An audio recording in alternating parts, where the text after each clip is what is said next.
हाँ जी, good morning. क्या पढ़ा कल? क्या हंस रहे? किस बात की हंसी आ रही है तुम्हें इतनी? हाँ, याद ही नहीं हो रहा? क्यों?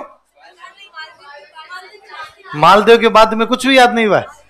क्या कारण बताओ? भूल जाते हो? हाँ हाँ, ये बता रही है सर, याद ही कौन करे। अच्छा तो याद कौन करे?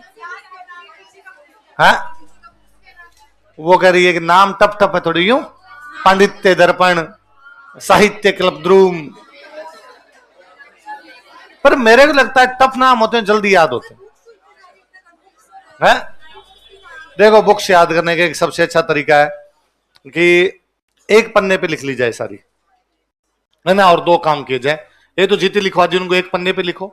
आप जिस टेबल पर बैठते हो उसके सामने चिपका लो, तो दिन में 10 बार अपनी निगाह पड़ती है। एक वो पन्ना जिसपे एक साथ लिखी हुई है उसका फोटो खींचो और आपके मोबाइल का जो स्क्रीन सेवर होता है वही बना लिया जाए। दिन में 10 बार फोन खोलते, दो दो चार चार, दो दो चार चार भी याद होगी तो अपने से याद हो जाएगी धीरे धीरे। एक साथ याद नहीं होगी, धीरे धीरे याद करनी पड़ेगी ना। और आप दो चार बार बोल बोल के देखोगे ना ये चीजें तो याद हो जाएगी। भाई मेरे, जब मैं यहाँ हिस्ट्री पढ़ने शुरू की थी ना, तो इंडियन हिस्ट्री सब्जेक्ट लेना पड़ता है। इंडियन हिस्ट्री पढ़ते तो मिडिवल चल रही थी, मुझे अभी याद है। मेरा हिस्ट्री से कोई लेना देना नहीं रहा हुआ। मिडिल हिस्ट्री में आए तो सर ने 2 दिन थोड़ा राजाओं के बारे में लिखवाया था। मैं जिस क्लास में, थोड़ा लेट एडमिशन हुआ था उस क्लास में, फिरोज तुगलक के बारे में पढ़ाया, फिर लोधी डायनेस्टी पढ़ाई, और फिर सर ने कहा अब एक किताबें नहीं लिखवानी शुरू कर दी। तो मिडिवल की किताबों के नाम और अजीब से, है ना। उन किताबों के नाम, मिडिवल हो तोड़ गई तुम्हारे, नहीं है ना। उन किताबों के नाम, फिर भाई अमीर खुसरो की 6 किताबें, तो अमीर खुसरो किताबों के नाम है कि भाई किरानुस सादिन, मिफ्ताउल फुतूह है, खजानुल फुतूह है, नूह सिपेहर, आशिका, तुगलकनामा। अब कैसे याद हो ये? दारा सिको की किताबों के नाम सकीनतुल ओलिया, सफीनतुल ओलिया, किरान वो आपके नुसरतुल आफरीन, अलग से किताबों के नाम हुआ करते हैं, असनातुल आफरीन। पर मैं उनको बोल बोल के देखता, बार बार बार बार 2-4 बार बोलते, हसन निजामी ताजुल मासिर, हसन निजामी ताजुल मासिर, हसन निजामी 2-4 बार बोलते आते जाते। हाँ सर है। तो मेरे एक रूममेट थे, वो उन्होंने मेरे से आगे पूछा, हमने कई दिन हो गए याद करते हुए। मिडिवल खत्म होगी, फिर एंशिएंट पढ़ने लग गए, फिर हम मॉडर्न पढ़ने लग गए। तो एक दिन मेरे पास है, उन्होंने आकर एक बात बता गया कि हसन निजामी ताजुल मासिर में आदमी कौन है?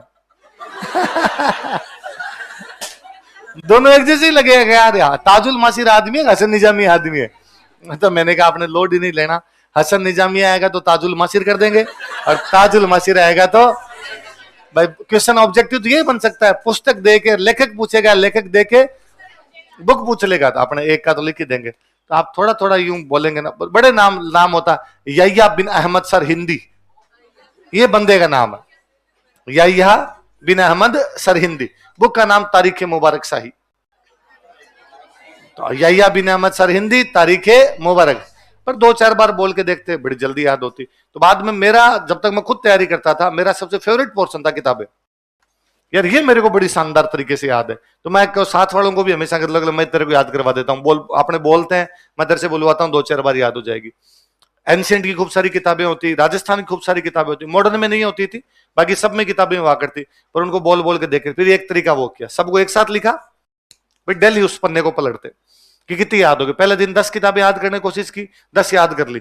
अगले दिन 10 वापस रिवीजन की, 10 तो याद रही नहीं, 7 ही याद रही या 5 ही याद रही। पर कम से कम इससे यह तो पता चला 5 कौन सी याद नहीं होती, ये यार अपने याद नहीं होती है। उनको वापस पढ़ा, अगली 5 और पढ़ी। अगले दिन जब वापस पढ़ने के लिए आए, अब 15 हो गई, अगले दिन पढ़ने के लिए आए तो कल वाली 5 याद थी, वो जो पुराने वाली 5 याद की थी वो तो याद थी, जो कल 5 याद थी उनमें से एक रह गई, वो याद नहीं आ रही, उसको वापस देखिए। अगले दिन और 5 याद की, यूं करके 30-40 किताबें हुआ करती थी, सारी की सारी याद हो जाती। फिर कुछ चीजें जैसे गंगाधर मैथिल, तो आप थोड़ा सा दिमाग लगाओगे, कर्ण सिंह के दरबार में है तो कर्ण भूषण, है ना। मैं इसलिए कविताओं के डाकनर मैं इसलिए बोलता हूँ कि ताकि दिमाग में हिट करे, थोड़ी सी याद रह जाए कि ये किताब का नाम उसकी कवि डाकिनी। भाव भट्ट मैं इसलिए आपको रुक के बताता हूँ कि भाव भट्ट अनूप सिंह के दरबार में है, संगीत की किताबें लिख रहा है, तो संगीत अनूप अंकुश, अनूप संगीत विलास, अनूप संगीत, मैं इसलिए बताता हूँ अनंत भट्ट की किताब तीर्थ रत्नाकर है, ताकि आपके याद हो। तब मैं कहता हूँ कुंभा के दरबार में मैं हाजिर था, ताकि हम थोड़े रुक जाए तो चीजें जुड़ जाए कि यार कुंभा भी संगीत पे काम करता है, उसके मेहाजी तीर्थमाला लिखते हैं, और अनूप सिंह भी संगीत पे काम करता है, उसका आनंद भट्ट क्या लिखता है, तीर्थ रत्नाकर। आप और जोड़ेंगे तो यूं आएगा। जब मैंने कभी फर्स्ट टाइम जब कभी क्लास में लिखवानी थी तो बड़ा चैलेंज था, खुद याद करनी और लिखवानी दो अलग अलग चीजें। खुद में तो याद क्या है, मेरे को एक नहीं याद आई, नहीं याद आई, क्लास में तो तीनों याद आनी चाहिए ना एक साथ। तो फिर मैं वैसे भी करके जाता कि भाव भट्ट है, भाव भट्ट की 3 किताबें लिखवाएंगे, संगीत अनूप अंकुश, अनूप संगीत विलास, अनूप संगीत रत्नाकर। अनंत भट्ट वाली में भी रत्नाकर है, वो तीर्थ रत्नाकर है। तो मेरे यूं दिमाग में रहता है कि पहले संगीत रत्नाकर लिखवानी, फिर तीर्थ रत्नाकर लिखवानी। किताब का नाम तो याद हो गया, बंदे का नाम याद करके जाता मैं खाली, अनंत भट्ट। बाकी बुक का नाम तो याद हो गया, उदय चंद्र एक बचे तो उनकी याद कर ली, पंडित दर्पण। तो एक आधी किताब तो थोड़े जोड़ोगे, चीजों को लिखोगे तो याद हो जाएगी। 2 ही तरीके याद करने के, या तो लिख लिख के याद किया जाए या बोल बोल के याद किया जाए, और तीसरा तरीका सुनाया जाए किसी को। तो मैंने किसी को सुनाते नहीं, सुनाना बहुत अच्छा रहता है, उससे चीजें बड़ी याद रहती है। मैं तो उस साल, जिस साल तैयारी करने के लिए आया था, उस साल वो हम 2 लोग एक साथ आए थे बीकानेर से, वो एक कजन ही थे, तो हम दोनों का डेली का काम था कि सुनाते एक दूसरे को। इवन तब तो हम एकदम छोटे छोटे बच्चे थे, तो ये बड़ा शौक भी था इन चीजों का। सिटी बस मुझे याद है 40 मिनट ले लिया करती थी, लालकोटी से उधर हम ठेठ आगे मालवीय नगर की तरफ रहते वहां तक। तो हम सिटी बस में जिस दिन कभी सीट मिल गई उस दिन बैठे बैठे पढ़ते पढ़ते जाते। और मतलब मैं तेरे को 4 किताबों तो भाई खड़े रहे, तब तो क्या ही पूछते एक दूसरे से, खड़े रहते उसके अंदर। कभी मान लो खाली भी और सीट मिल गई हमें, तब ये वोल्वो नहीं चलती थी, तब वो छोटे वाले सफेद गाड़ियां चला करती थी, तो उनके अंदर थोड़ी कमी हुआ करती थी जगह, तो भरी हुई रहती थी वो सारी की सारी, पर जगह मिलती तब हम जाते। मेरी तो ये भी आदत थी कि मैं 15 मिनट क्लास में बाहर नहीं जाता था, बीच में जो गैप होता है उसमें बाहर नहीं जाता, मैं बैठ के पढ़ता। अभी अभी जो पढ़ा दिया सर ने उसमें से कितना याद हो जाता, मेरे यह था कि घर पे जाके कम से कम याद करना पड़े। अभी कर कुरा लू मैं, घर पे जाके माथा पच्ची नहीं लेके जाएंगे। तो फिर मान लो मैं, और नहीं तो फिर ऐसी चीजें पकड़ता, सारी चीजें कभी याद नहीं होगी भाई। मैं सोचूं मैं 15 मिनट में आज जो पढ़ाया वो सारा याद कर दूं ना, फिर मैं बीच में इस चीज पकड़ता कि क्या चीज 15 मिनट में अभी याद हो सकती है। किताबों के नाम हो सकते हैं, एक आदमी और उसकी 4 किताब इतना ही तो है, आगे पीछे तो कुछ जुड़ा हुआ है नहीं उससे।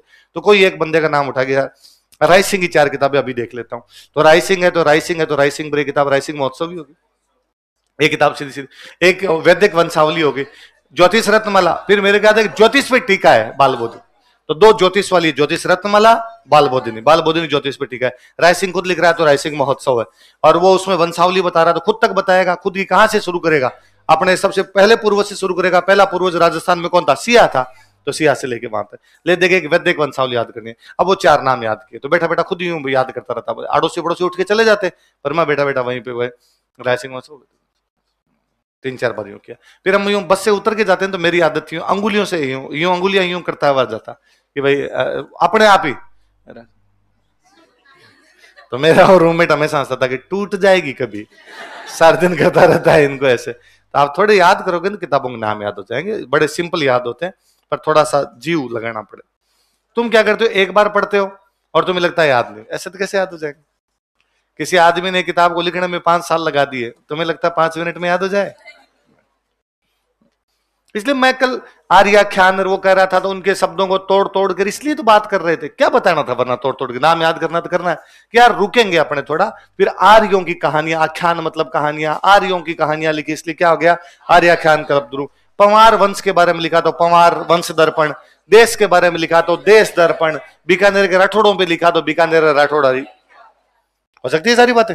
चलो थोड़ा थोड़ा सुनाओ, जितना याद है उतना, तो सुनाने के भी डालो एक दूसरे को। है तू सुनाएगी, दो इसको माइक, दो इसे, मेरे लगा तू सुनाएगी। सर्दी लग रही है, गर्मी लग रही है, तेरे को सर्दी लग रही है, कल रजाई लेके आना।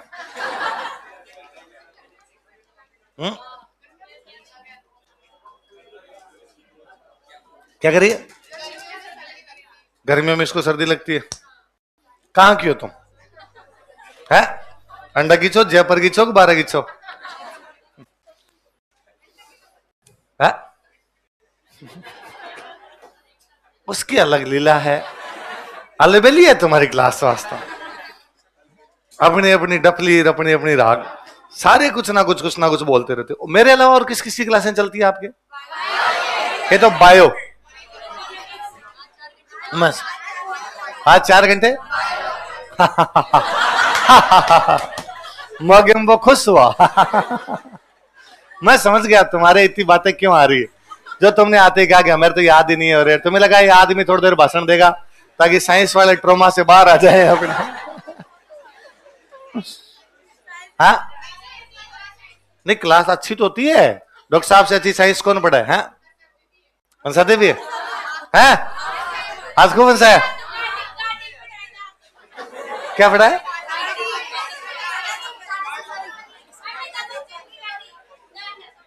टाटा सफारी गाड़ी। टॉपिक क्या था? बैक्टीरिया, बीमारियां। चलो चलो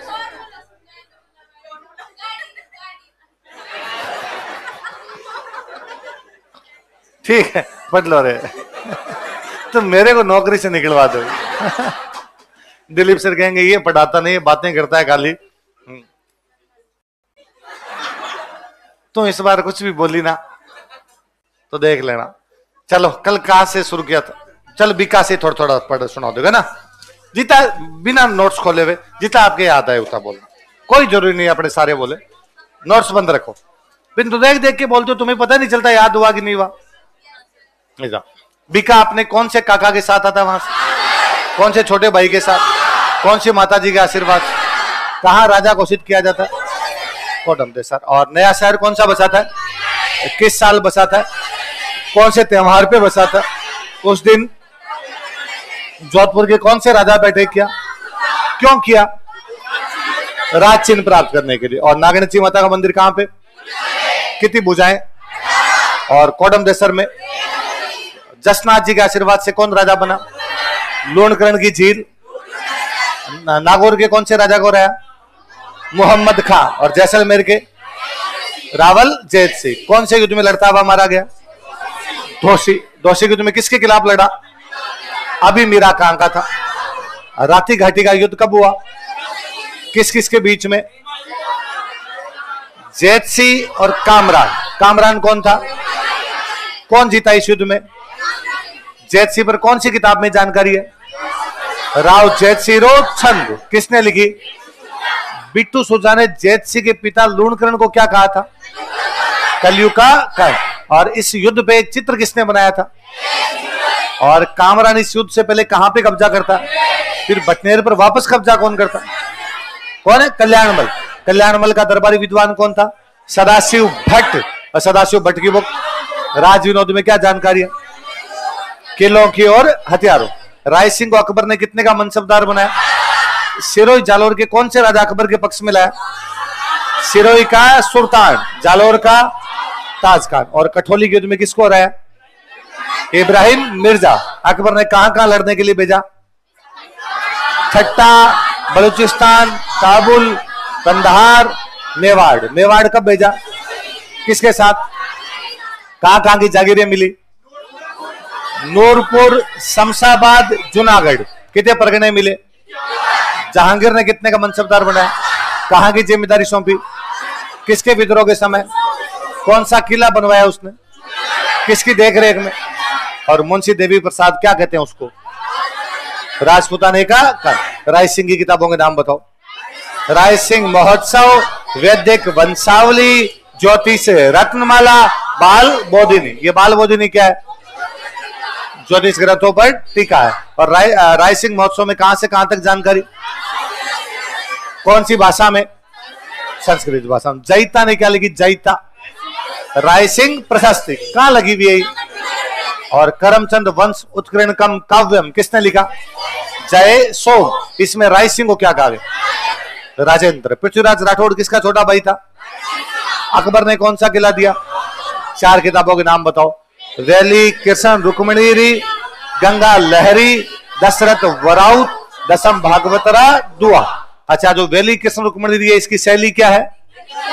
भाषा कौन सी है? दुर्सा आडा इसकी क्या बताते हैं? जेम्सटोड क्या बताता है? 10,000 घोड़ों का। और किसने कहा था कि पृथ्वीराज राठौड़ डिंगल का होरेस है? LP Tessitori. कहां का था? कहां का था? इटली। गुरुजी कौन बने उसके? धर्म विजय सूरी कौन थे? कौन से राजा के टाइम काम किया? उसकी छतरी भी कहां बनी हुई है? बीकानेर के अंदर बनी। उसने खुद ने 2 किताबें लिखी, नाम बताओ। Grammar on old western Rajasthani, एक और किताब bardic and historical survey of Rajputana. 2 किताबों का इटालियन भाषा में ट्रांसलेशन किया था। इंद्रिय पराजय, नासिकेत की कथा। दोबारा बोलो कौन कौन से? इंद्रिय पराजय और नासिकेत की कथा। एक किताब को एडिटिंग की थी उसने, संपादन किया था राव जेतसिरो छंद। किसकी की थी? ये करिए। हाँ हाँ किया था। हाँ वेरी गुड, याद है आपको? हाँ किया सर। तो नाम बता। हाँ किया है। चलो आगे। इसके बाद कौन सा राजा? कर्ण सिंह। कर्ण सिंह की उपाधि क्या थी? जांगलधर बादशाह। कौन सी नदी के पास? इसमें चित्र किसने बनाया? कौन सी किताब में ये जानकारी? सुख सप्तती के राजस्थानी अनुवाद। किसने किया अनुवाद? पता नहीं। बुक किसने लिखी थी? और कर्ण सिंह ने खुद ने बुक लिखी थी, साहित्य क्लब द्रोम। क्या नाम था? और गंगाधर मैथिल की 2 किताबें बताओ।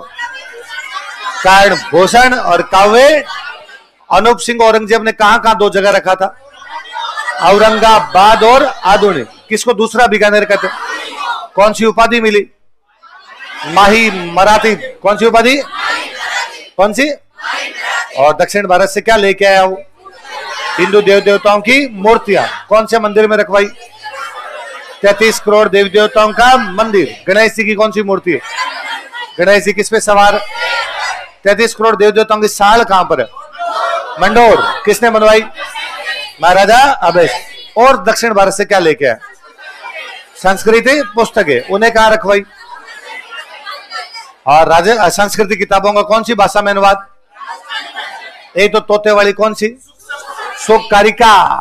कौन सा? एक वैताल वाली कौन सी? क्या लेके आए थे, क्या लेके जाओ। गीता का अनुवाद। अनूप सिंह की खुद की किताबों के नाम बताओ। अनूप विवेक, काम प्रबोध, श्राद्ध प्रयोग चिंतामणि, अनुपोदय। बोलो दोबारा बोलो। अनूप विवेक, काम प्रबोध, श्राद्ध प्रयोग चिंतामणि, अनुपोदय। अनुपोदय क्या है? गीत गोविंद पे टीका। अच्छा, भाव भट्ट की किताबों के नाम बताओ। संगीत अनूप अंकुश, अनूप संगीत विलास, अनूप संगीत। अनंत भट्ट की बुक का नाम बताओ। तीर्थ रत्नाकर। उदय चंद्र की पांडित्य दर्प। अच्छा, बटनेर पर कब्जा कौन करता है? सूरज सिंह। कौन करता है? उस दिन क्या था इसलिए। और कहां पे अटैक किया उसने? कब किया? कौन से घोड़े चलाए? किसने चलाए? और उसके ऊपर अब मराठों के कौन से सेनापति ने अटैक किया? 5 बार या 7 बार? जॉर्ज थॉमस ने राजस्थान को क्या कहा था? और उसने अंग्रेजों के साथ संधि कब कर ली थी? कौन सा मंदिर बनवाया था? कौन सा मंदिर? कहां पे? अच्छा, राजस्थान की किन 2 रियासतों के बीच की अंतिम लड़ाई कौन सी है? बासनपीर। कब हुआ बासनपीर? किस किस के बीच में? रतन सिंह और गज सिंह। गज सिंह कहां का राजा? कौन जीता इसमें? रतन सिंह का मंदिर कौन सा? रतन बिहारी। कौन सा? गया ले जाके किस पे रोक लगाई? कन्यावत। दयालदास की किताब के नाम बताओ। बीकानेर राठौड़ारी ख्यात। कितने भागों में? पहला भाग, दूसरा भाग। कहां से कहां तक? बीका से लेके सरदार सिंह। और एक उसने आर्यों पे कौन सी बुक लिखी? आर्याख्यान कल्पद्रुम। पमारों पे? पमार वंश दर्पण। देश पे कौन सी लिख दी? देश दर्पण। गंगा सिंह ने कौन से काल में प्रबंधन किया? तो अंग्रेजों ने क्या उपाधि दी? कैसर ए हिंद। और गंगा सिंह ने कौन सा विद्रोह दबाया? रूस में या फ्रांस में? तो कौन सा पदक मिला?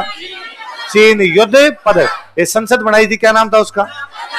प्रजा प्रतिनिधि सभा। कब बनाई थी? 1913। कौन से विश्वविद्यालय को रुपए दिए? और किसको दिए?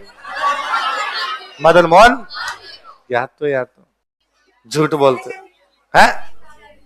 बुक से याद नहीं आती? आज घर पे जाके मैंने जो बताया वो करना। हाँ, माई मतलब धरती, मराठी मतलब जीतने वाला।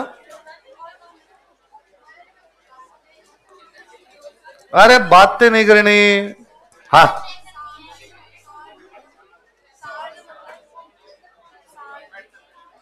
साल, साल मतलब कमरा, साल नहीं कहते। हाँ, कहाँ कहाँ की हो तुम? हाँ, कोटा, बड़े कमरे को क्या बोलते हो उधर? ओ नो, होल कहते हैं हमारे तो। सॉरी, हमें पता नहीं था आपके होल कहते हैं क्या।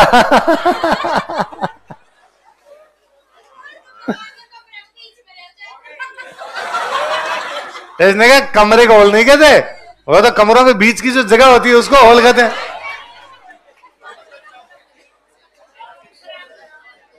कहते हैं साल तो बहुत कॉमन सा वर्ड है, नहीं बोलते। तुम कहां की हो? उदयपुर, उदयपुर साइड में तो बोलते हैं, मेवाड़ी तो हाल ही कहते हैं। है? क्या बोलते हैं? चौक, चौक अलग होता है, साल अलग। ये तुम इन जोधपुर वालों से पूछो, इनके सबके घर में हाड़ है। हाँ, मान ली देवी, देख ले वो तेरे गले पड़ जाएगी, वो लड़ाई कर लेगी तेरे से, और टेढ़ टेढ़ देख रही है तेरे तरफ, तो भी परेशान देख। थोड़ा सा धीमे बोलेगी, है ना, कि परेशान है तेरे से। चल, तो वैसे जिंदगी से परेशान लगता है मेरे। तेरे को ब्रेकअप ब्रेकअप हुआ है तेरे। तू सारा दिन खोया खोया रहता है यार। चल, हाँ हाँ, चलो चल, वाह वाह भाई, रेपट हो रहे थे, मेरी शान मत लो तुम।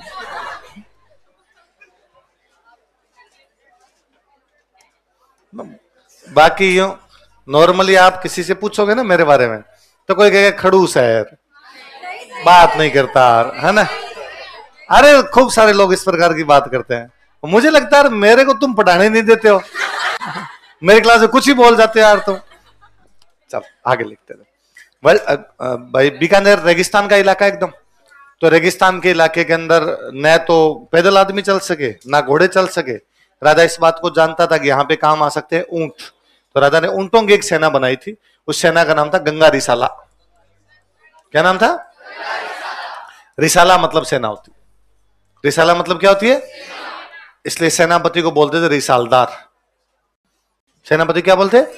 मैंने बताया दार का मतलब मालिक, किले का मालिक किलेदार, तो रिसाले का मालिक रिसाल। प्रॉपर जोधपुर के कौन है? जोधपुर शहर में कोई रहे हुए हो आप में से? एक दो लोग हो आप, तो आपके रोड है, रोड का नाम रसाला रोड, पाउटा की तरफ आती है, तो उसका नाम रसाला रोड इसलिए क्योंकि वहां सेना रहती थी। लिखो, गंगा सिंह लिख रहे थे, 4 लाइनें लिख दी थी, 5वीं लाइन लिखनी है बच्चों। कल जो लिखा था उसके नीचे वाली लाइन में से लिखना है आपको। देखो, बीकानेर के ऊंटों की सेना गंगा रिसाला कहलाती थी। Bikaner camel army was known as Ganga Risala. Bikaner की ऊंटों की सेना गंगा रिसाला कहलाती थी। Bikaner camel army was known as Ganga Risala. Bikaner की ऊंटों की सेना गंगा रिसाला कहलाती थी। Bikaner camel army was known as Ganga Risala. Bikaner के ऊंटों की सेना क्या कहलाती थी? गंगा रिसाला कहलाती थी। इस सेना ने, जो ये सेना थी आपकी, इसने फर्स्ट वर्ल्ड वॉर में भी भाग लिया और सेकंड वर्ल्ड वॉर में भी भाग लिया। लिखो, इस सेना ने प्रथम तथा दूसरे विश्व युद्ध में भाग लिया था। This army participated in first and second world Wars. इस सेना ने प्रथम तथा दूसरे विश्व युद्ध में भाग लिया था। This army participated in first and second world Wars. इस सेना ने प्रथम तथा द्वितीय विश्व युद्ध में भाग लिया था।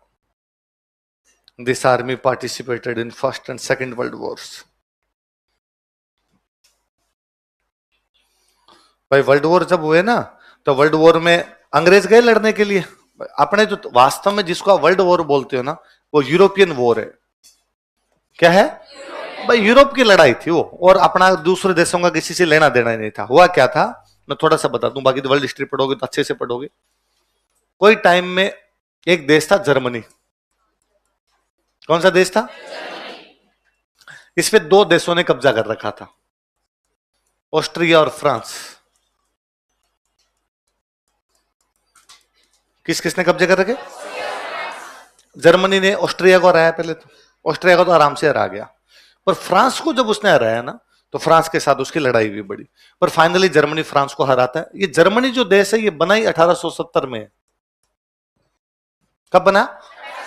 पहले यहां अलग अलग टुकड़े हुआ करते, उन अलग अलग टुकड़ों पे कब्जा किसने कर रखा था? फ्रांस। पर जब जर्मनी वापस देश बनता है अपना, तो जर्मनी में राजा बनता है, तो वो फ्रांस की गुलामी से बाहर निकलते हैं, जर्मनी में राजा बनाते हैं। अब जर्मनी के राजा का राज तिलक कहां होना चाहिए? जर्मनी में। इन्होंने क्या, फ्रांस में जाके, फ्रांस में जो राजा के महल थे उस जगह का नाम था वर्साय। क्या नाम था? तो जर्मनी वालों ने राज तिलक किया वर्साय में जाके। कहा? ये मतलब फ्रांस वालों को था, लो तुम्हारी छाती पे बैठ के, है ना, तुमने हमें गुलाम रखा था, अब लो हम तुम्हारी टेरिटरी में बैठ के हमारे राजा का राज तिलक कर रहे हैं। तो इसके बाद में जर्मनी और फ्रांस के बीच में बनती नहीं थी, और फ्रांस को हमेशा लगता था कि मुझे बदला लेना, जर्मनी ने मेरा अपमान किया, जर्मनी ने मेरा अपमान किया। जर्मनी को हमेशा लगता था कि ये कभी ना कभी बदला तो लेगा, तो वो उधर से एकदम तैयारी कर रखे। फाइनली फर्स्ट वर्ल्ड वॉर होने का बड़ा कारण भी था, इन जर्मनी फ्रांस के बीच में बनती नहीं थी। ऑस्ट्रिया, जर्मनी, फ्रांस इनके बीच में बनती नहीं, इनके बीच वापस लड़ाई शुरू हुई। वो लड़ाई जर्मनी फ्रांस की है, फिर फ्रांस की साइड से इंग्लैंड आ गया, कोई दूसरे देश यूरोप वाले आ गए, तो कोई दो चार देश इधर से जर्मनी के साथ ऑस्ट्रिया आ गया था, हंगरी आ गया था, टर्की आ गया था, बुल्गारिया आ गया था। तो ये 5 देश तो एक साथ हो गए, बाकी यूरोप एक साथ हो गया। अब यूरोप ने पूरी दुनिया पे कब्जा कर रखा है, तो बाकी दुनिया की सेना को उन्होंने कहा हमारे साथ चलो। भाई भारत का क्या लेना देना, जर्मनी फ्रांस लड़े, पर भारत पर कब्जा किसका? अंग्रेजों का। अंग्रेजों का, तो अंग्रेज अपनी सेना ले गए, तो अपने भी वर्ल्ड वॉर में शामिल। इस प्रकार अपनी वर्ल्ड वॉर में एंट्री हुई। तो अंग्रेज, अब उस टाइम भारत दो होते थे, एक वह भारत जहां अंग्रेजों का राज है, उसको तो ब्रिटिश इंडिया, तो ब्रिटिश इंडिया की सेना है, तो वो तो अंग्रेज सीधी सीधी ले गए। फिर दूसरा भारत कौन सा था? प्रिंसली इंडिया, जहां पे राजाओं का राज था। अंग्रेजों राजाओं का तुम भी आ जाओ, तो राजाओं ने भी बाद में भाग लिया था। अपनी आर्मी खूब अच्छी लड़ी थी, पूरी इंडियन आर्मी, राजाओं की आर्मी फर्स्ट वर्ल्ड वॉर में अंग्रेजों को खूब साथ देती है। फर्स्ट वर्ल्ड वॉर में भारत के खूब सारे शहीद होते हैं, वो जो शहीद हुए थे उनकी याद में अंग्रेजों ने बनाया था इंडिया गेट। जो दिल्ली का इंडिया गेट है उस पर आज भी जाके कभी देखना, उस पर नाम है खूब सारे। कौन है वो लोग? शहीद है। किसकी तरफ से? अंग्रेजों की तरफ से। अंग्रेजों की तरफ से जो इंडियन शहीद हुए थे, कौन से वॉर में? उनके नाम कहां लिखे हुए? आई बात समझे? तो वो वर्ल्ड वॉर के अंदर तो अपने राजा भी भाग लेने के लिए, तो बड़ी अच्छी अच्छी लड़ाइयां हैं इसमें। तो इजराइल का एक शहर है, उस शहर का नाम है हाइफा। क्या नाम है शहर का? हाइफा। हाइफा नाम का एक शहर है। कहां पर है हाइफा? इजराइल के अंदर एक शहर है। उस पे दो देशों ने कब्जा कर लिया, टर्की और जर्मनी। किसने? अब इंग्लैंड इनके खिलाफ लड़ रहा है, तो इंग्लैंड को ये कब्जा छुड़वाना है। तो इंग्लैंड ने अपने 3 राजाओं को कहा कि तुम सेना लेके जाओ और कब्जा छुड़वा लो। जोधपुर, मैसूर और हैदराबाद। कौन कौन से? मैसूर और हैदराबाद। इन तीनों को भेजा कि जाओ कब्जा छुड़वाओ। कौन से शहर का? किससे लड़ना है जाके? जर्मनी और टर्की। किस किस से? इजराइल में पड़ता है अब तो ये, पर कब्जा किसने कर रखा था? जर्मनी और टर्की। छुड़वाना कौन चाहते हैं? अंग्रेज। सेना किस किस की भेजी? जोधपुर, मैसूर और हैदराबाद। अब वहां जाने के बाद पहले कौन लड़े, बाद में कौन लड़े, तो हैदराबाद को स्टैंड बाई रखा कि हैदराबाद पीछे रहे, लड़ने के लिए 2 जाएंगे आगे, जोधपुर जाएगा और कौन जाएगा? मैसूर। अब पहला हमला हरावल कौन जाए, तो हरावल में का जोधपुर जाएगा, पहले जोधपुर जाए, फिर यदि जरूरत पड़ी तो मैसूर जाए, फिर यदि जरूरत पड़ी तो हैदराबाद। जोधपुर अकेला जर्मनी टर्की को रह गया, और इनके पास में तलवार और भाले थी, वो तोपें लेके और थे, इनके पास बंदूकें तलवार भाले थे, उसके बावजूद कब्जा कर गए थे जोधपुर वाले। तो हाइफा का युद्ध बड़ा फेमस युद्ध है। उस युद्ध में अंग्रेज जीत गए, मतलब अंग्रेजों की सेना ही एक प्रकार से। इसलिए दिल्ली में सर्किल बनाया था, 3 मूर्ति सर्किल। क्या बनाया? 3 मूर्तियां, हैदराबाद का सैनिक, मैसूर का सैनिक और जोधपुर का। 1918 के आसपास का युद्ध है वो। 2018 में 100 साल पूरे हुए, तो इजराइल ने हाइफा डे मनाया। इजराइल ने कहा भाई हमारा जो हाइफा था उस दिन आजाद हुआ था, तो उन्होंने सिक्का जारी किया, उस पर लिखवाया जोधपुर बटालियन, कि जोधपुर ने जिताया था हमें। और मोदी जी को फोन किया कि जोधपुर से लोग भेजो, हम सेलिब्रेट कर रहे हैं। तो जोधपुर से लोग भेजे, डाक टिकटें जारी की उन्होंने, नोट जारी किए उन्होंने, जिस पर एक तरफ जोधपुर बटालियन है, उसका सैनिक घोड़े पर बैठ के झंडा लेके आगे जा रहा है। तो इसे कई युद्ध। टर्की देश है, टर्की, आप ये देख लो टर्की का मतलब क्या था। आज टर्की है वो, पहले Iran, Iraq, Syria, Libya, Saudi Arabia, ये सारे देश टर्की के अंडर थे।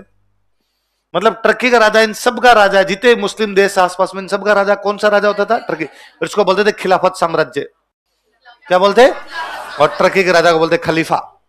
खलीफा के अंडर में जो होगा वो क्या होगी? खिलाफत। अब टर्की अंग्रेजों के खिलाफ लड़ रहा है, इस टर्की के खिलाफ लड़ने के लिए गई थी गंगा रिसाला। और आज ये जो टर्की दिखता ना, इसको टर्की बनाने वाला बीकानेरी था। तोड़ दिए बाद में, सारे इसके इलाके तोड़े थे।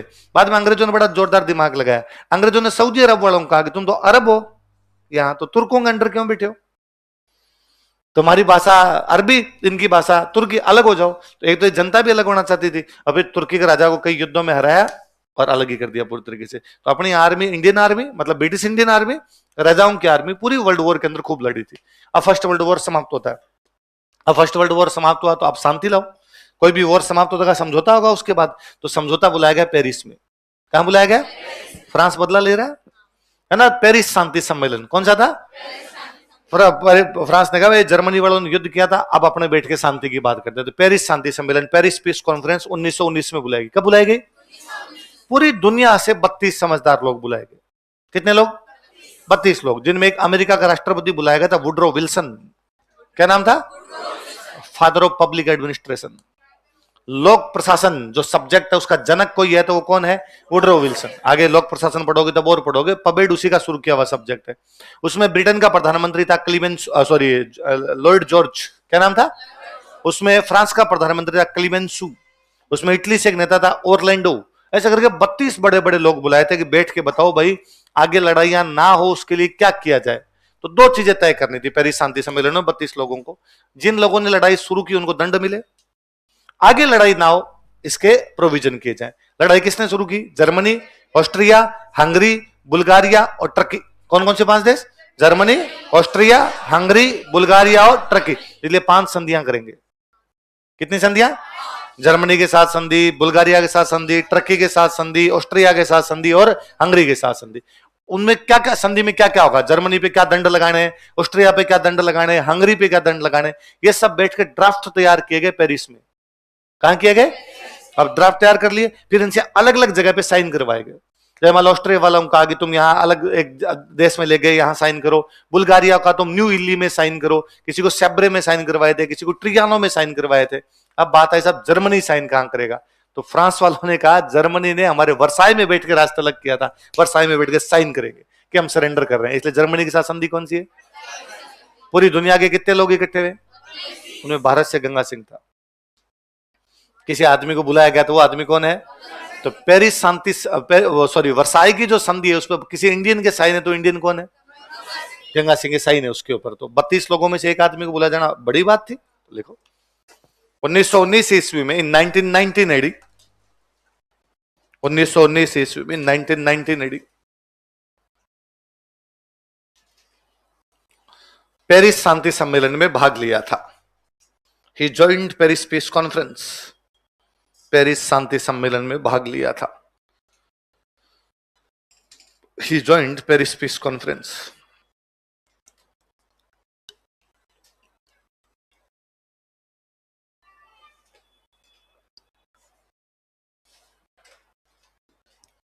पेरिस शांति सम्मेलन में भाग लिया था।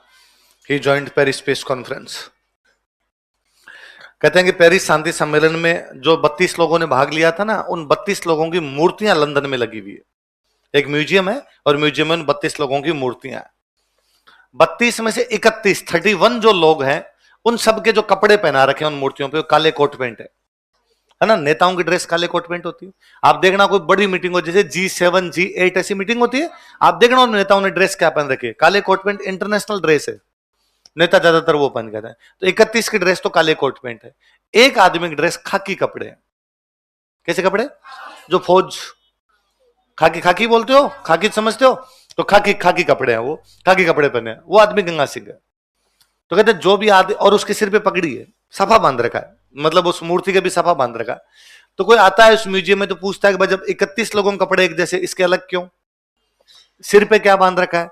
तो वहां का जो गाइड है वो उसको 2 बात बताता है कि सिर पे तो पगड़ी है क्योंकि राजस्थान का था और वहां पे लोग पगड़ी बांधते थे, इसलिए जब ये पेरिस शांति सम्मेलन में आया तब भी पगड़ी बांध के आया। तो इसकी सारी फोटो में पगड़ी है। दूसरा, ये एकमात्र आदमी था जो युद्ध में भी था और संधि में भी था। जनरल था वो, अपनी फौज का, बीकानेर की फौज का जनरल था और संधि में भी आया।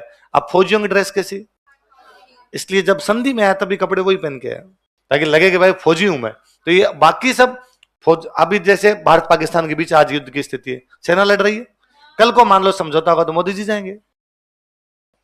1971 में भारत पाकिस्तान के बीच युद्ध हुआ, हमारे थल सेना अध्यक्ष कौन, सैम मानेकशॉ। शिमला समझौता कौन करे, इंदिरा गांधी।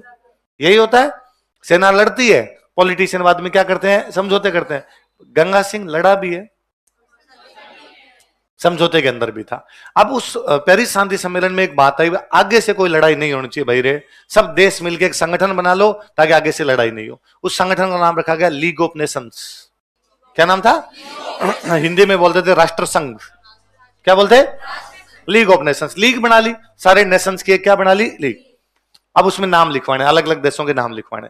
तो अंग्रेजों को यह था कि इसमें इंडिया का नाम भी लिखवाएंगे। तब इंडिया को इंडिया नहीं बोलते थे, इंडिया को बोलते ब्रिटिश इंडिया, तो कि ब्रिटिश इंडिया का नाम लिखवाया जाए। अंग्रेजों की सरकार कहां पे रहेगी, लंदन। अंग्रेजों की सरकार में एक मंत्री होता था जो इंडिया के मामले देखता था, उसको बोलते भारत सचिव। क्या बोलते थे, कहां रहता वो, लंदन, और वहां बैठ के मामले किसके देखता। आप इस बात को यूं मान लो कि आज भारत की सरकार है, अपने मंत्री कौन है, रक्षा मंत्री, विदेश मंत्री, गृह मंत्री, कृषि मंत्री, ऐसे होते हैं। मान लो भारत श्रीलंका पे कब्जा कर ले तो एक मंत्री कौन सा बनाना पड़े, पाकिस्तान पे कब्जा कर ले तो एक मंत्री, नेपाल पे कब्जा कर ले तो ऐसे इंग्लैंड की सरकार में कई मंत्री होते, भारत मंत्री, श्रीलंका मंत्री, युगांडा मंत्री, रवंडा मंत्री, तवंडा मंत्री। भाई उनका तो पूरी दुनिया पे कब्जा था, तो जहां जहां कब्जा था वहां वहां के क्या बनाते, मंत्री। भारत का मंत्री उसको बोलते भारत सचिव। क्या बोलते, इंग्लिश में कहते सेक्रेटरी ऑफ इंडिया। उस समय जो उनका सेक्रेटरी ऑफ इंडिया था उसका नाम था मॉन्टेग्यू। क्या नाम था, कभी आपने सुना मॉन्टेग्यू चेम्सफोर्ड सुधार, नाम सुना होगा। वो जो मॉन्टेग्यू था वो मंत्री था अंग्रेजों की सरकार में वहां का। तो अंग्रेजों ने मॉन्टेग्यू को भेजा कि तुम जाओ और ब्रिटिश इंडिया का नाम लीग ऑफ नेशंस में लिखवा दो। किस में लिखवा दो, वो गया बेचारा वहां नाम लिखवाने के लिए। तो उसको ये वुड्रो विल्सन, वो फ्रांस वाला क्लीमेंस, उन्होंने कहा भाई किसका नाम लिखवाने के लिए है, उसने कहा ब्रिटिश इंडिया। तो उनका ऐसा तो कोई देश ही नहीं है। तो है यार, देश है, हमने वहां कब्जा कर रखा है, कई सालों से हमारा राज है वहां। उन्होंने कहा हम तो नहीं मानते, तो उन्होंने ब्रिटिश इंडिया का नाम लीग ऑफ नेशंस की लिस्ट में नहीं लिखा। मोंटेग्यू वापस होटल आया तो उसको गंगा सिंह मिले, तो गंगा सिंह ने पूछा हाँ भाई मोंटेग्यू क्या, उन्होंने कहा नहीं लिख रहे यार, वो तो डोकरे बैठे हैं, वो तो कहते हैं ऐसा कोई देश ही नहीं। तो गंगा सिंह ने कहा मैं ट्राई करके देखूं क्या। तो उसने कहा आज मैंने बेइज्जती करवाई, कल तू करवा ले, लिखेंगे तो है नहीं ये नाम। मोंटेग्यू अपनी डायरी में लिखता है कि अगले दिन गंगा सिंह नाम लिखवाने के लिए गया, मुझे नहीं पता उसने क्या बात की थी, पर 2 मिनट के बाद वो अपना पेन निकाल के वहां पे साइन कर रहा था। मतलब उसने 2 मिनट में उन लोगों को कन्विंस कर लिया था, साइन कर दिए थे। साइन करने के बाद वो खड़ा हुआ, खड़ा होने के बाद उसने क्लीमेंसू से हाथ मिलाया और कई देर तक उसका हाथ पकड़ के पता नहीं क्या बातचीत करता रहा। वो अपने कमरे में आके कमरे में सो गया। अगले दिन मैं सुबह सुबह जल्दी उठ के गंगा सिंह से मिलने के लिए उसके रूम में गया, तो मुझे पता चला गंगा सिंह रूम में नहीं है। मैंने जब पूछा गंगा सिंह कहाँ है, तो मुझे पता चला कि वो फ्रांस के क्लीमेंसू के साथ पेरिस के जंगलों में शिकार खेलने के लिए गया। उसने क्लीमेंसू को पटाया कि मैं तेरे को शिकार करना सिखा दूंगा, तू इधर नाम लिखवा दे। तो बड़ा इंटेलिजेंट आदमी था इस पेरिस शांति सम्मेलन का। जब वापस आ रहा था पेरिस शांति सम्मेलन से, तो रोम में रुका हुआ था। कहां रुका हुआ राजा, इटली की राजधानी रोम। रोम से अंग्रेजों को एक लेटर लिख के भेजता, उसको बोलते हैं रोम नोट। क्या बोलते हैं, रोम नोट में इस गंगा सिंह मांग करता है कि भारत को स्वशासन दिया जाए। क्या दिया जाए, 2 वर्ड देखो, एक तो स्व, एक क्या है शासन। स्व का मतलब सेल्फ, शासन मतलब गवर्नमेंट। भारत को सेल्फ गवर्नमेंट दी जाए। क्या दी जाए, इसका मतलब क्या, इसका मतलब है वह अंग्रेजों को यह कह रहा था कि भारत के आंतरिक मामले भारतीयों के पास होने चाहिए। भारत के आंतरिक मामले किसके पास होने चाहिए, भाई गृह मंत्री इंडियन बने, रक्षा मंत्री इंडियन बने, कृषि मंत्री इंडियन बने। बाहरी मामले अंग्रेज देखो बोले, लेकिन आंतरिक मामले किसके पास होने चाहिए। उससे ठीक पहले हमारे बाल गंगाधर तिलक ने आंदोलन करके सेम मांग की थी, होम रूल। होम मतलब घर, रूल मतलब राज। घर में राज करने दो हमें, बाहर वाला तुम देखते रहो। वैसी की वैसी बात को राजा कर रहा था, वो राजा कौन है, देखो। पेरिस शांति सम्मेलन से वापस लौटते समय, while returning from Paris peace conference, Paris शांति सम्मेलन से वापस लौटते समय, while returning from Paris peace conference, Paris शांति सम्मेलन से वापस लौटते समय, while returning from Paris peace conference, अंग्रेजों को रोम नोट लिखकर भेजा था। He sent Rome note to Britishers, अंग्रेजों को रोम नोट लिखकर भेजा था। He sent Rome note to Britishers. अंग्रेजों को रोम नोट लिखकर भेजा था, he sent Rome note to Britishers, तथा भारत के लिए स्वशासन की मांग की थी, and demanded self government for India, तथा भारत के लिए स्वशासन की मांग की थी, and demanded self government for India.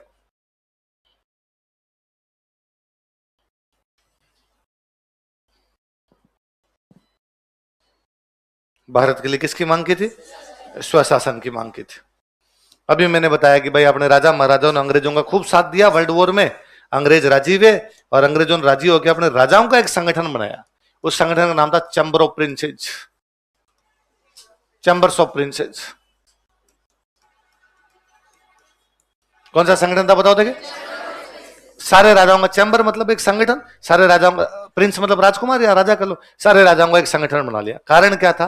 Bharat में राजा थे कम से कम 500 राजाओं ने किसका साथ दिया? अंग्रेजों का। तो अंग्रेजों ने कहा भाई तुम्हारे कोई दिक्कत हो तो बताओ। तो अब एक तो 500 राजा अलग अलग दिक्कत लेके जाएंगे तो अंग्रेजों का टाइम वेस्ट होगा। तो अंग्रेजों ने कहा तुम्हारी एक यूनियन बना देते हैं, इसमें डिस्कस कर लो क्या क्या काम है, लिख के दे दो हम कर देंगे। तो उसके लिए जो बनाया गया वो कौन सा था? अब इसमें 2 पोस्ट हुआ करती, एक तो बनता इसमें अध्यक्ष प्रेसिडेंट, एक इसमें बनता था चांसलर। 2 बनेंगे, कौन कौन बनेंगे बताओ? अध्यक्ष और चांसलर। अध्यक्ष तो हमेशा गवर्नर जनरल होगा, जो अंग्रेजों का गवर्नर जनरल है वो चैम्बर्स ऑफ प्रिंसेस का क्या हो जाएगा? अध्यक्ष। उसमें तो सोचने की बात है नहीं। संगठन किसका है ये? राजाओं का। तो चांसलर हमेशा राजा बनेगा। तो चांसलर तो राजाओं के अंदर से बना दो और अध्यक्ष किसको बना दो? गवर्नर। अब गवर्नर जनरल तो एक ही होता है, तो जो गवर्नर जनरल है वो चैम्बर्स ऑफ प्रिंसेस का क्या हो गया? अध्यक्ष। राजा तो 500 है, किसको बनाया जाए? तो वोटिंग करवा लो, पूछ लो इनसे क्या बनाना है। तो इस चैम्बर्स ऑफ प्रिंसेस का पहला चांसलर गंगा सिंह है। ये chambers of princess first world war के ठीक बाद में बनाया, तो ये बनाया था इन लोगों ने 1921 में। कब बनाया था? और उस समय जो अंग्रेजों का गवर्नर जनरल था उसका नाम था लॉर्ड चैम्सफोर्ड। क्या नाम था? लॉर्ड चैम्सफोर्ड उनका गवर्नर जनरल था। लिखो 1921 ईस्वी में, इन 1921 एडी, 1921 ईस्वी में 1921 AD governor general lord Chelmsford ने, गवर्नर जनरल लॉर्ड चैम्सफोर्ड ने, जी lord Chelmsford, governor general lord Chelmsford ने, जी lord Chelmsford, governor general lord Chelmsford ने चैम्बर्स ऑफ प्रिंसेस की स्थापना की थी। Founded chambers of princes, chambers of princes की स्थापना की थी, founded chambers of princes, chambers of princes की स्थापना की थी, फाउंडेड चैम्बर्स ऑफ प्रिंसेस। तथा गंगा सिंह को इसका चांसलर बनाया गया था, and Ganga Singh was made it's chancellor, तथा गंगा सिंह को इसका चांसलर बनाया गया था, and Ganga Singh was made it's chancellor, तथा गंगा सिंह को इसका चांसलर बनाया गया था।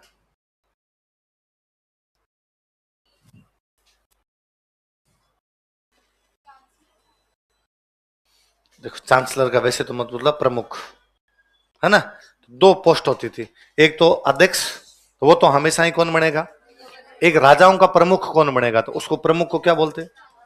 चांसलर बोलते। होता है ना, जैसे विश्वविद्यालय में चांसलर है, वीसी, वाइस चांसलर, तो वो विश्वविद्यालय का प्रमुख ही तो है। अच्छा और बताओ, देखे तो तुम्हारे काम की बात, तो अभी मैंने कहा विश्वविद्यालय में होता है, आपने फटाफट कह दिया वीसी। क्या बोलते हैं वीसी को इंग्लिश में? Vice chancellor. क्या बोलते हैं हिंदी?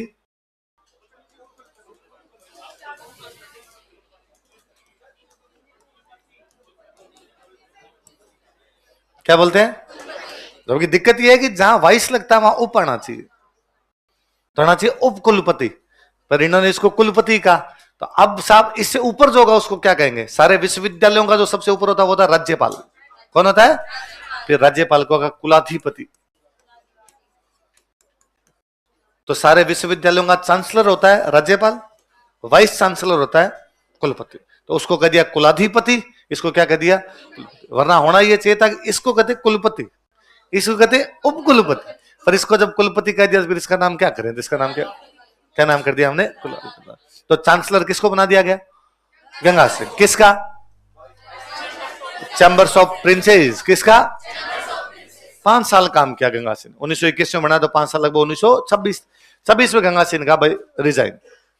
तो अंग्रेजों ने भी कहा रिजाइन क्यों, आप रह जाओ, थोड़े साल और रह जाओ, क्या फर्क पड़ता, अच्छा काम कर रहे हो। राजाओं ने सबने कहा अरे गंगा सिंह जी आप अच्छा काम करो, आप ही रहो। गंगा सिंह का नाम, मेरे बीकानेर काम है, मैं तुम्हारे ये काम देखता हूं, मेरे घर के काम अटक जाते हैं, मुझे वो काम करना है। तो बाद में अगले फिर चांसलर पटियाला के राजा को बनाया गया था। पटियाला का राजा नाम था भूपिंदर सिंह।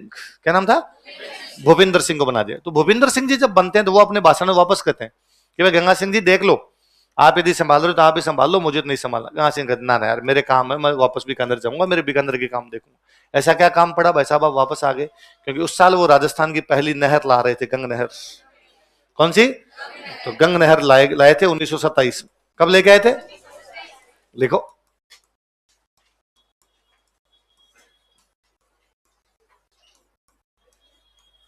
1927 ईस्वी में, 1927 एडी गंग नहर का निर्माण करवाया था। ही बिल्ट गंग कनाल। गंग नहर का निर्माण करवाया था। ही बिल्ट गंग कनाल।